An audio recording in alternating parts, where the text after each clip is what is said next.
We are the most autonomous student government, and we do manage $24.6 million. We implement change, we vote on legislation, and we work actively with the passing of the budget process to appointing Mark Kennedy as president.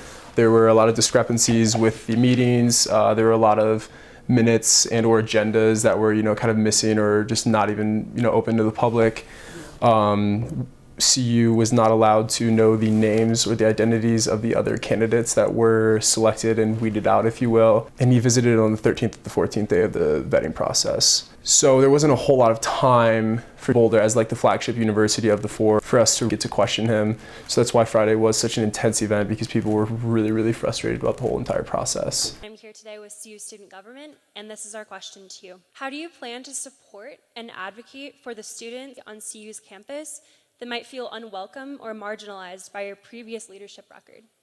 Reaching out to One Colorado is a first step towards making sure that I have advisors around me that can make sure that we're doing everything we can at the CU system to encourage the whole system to be the most exclusive university system in the country.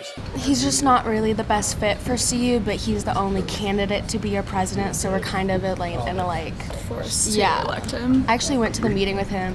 He had a lot of anti-gay, anti-POC, and anti-women statements that he said whenever he was in Congress. The values of CU Boulder and other UCs don't really align with that, and our student government has a lot of inclusive outreach programs, and it doesn't really seem like he's on board. It's concerning that he would restrict funding for these groups. That's so much money. Every student should be involved in where that money goes.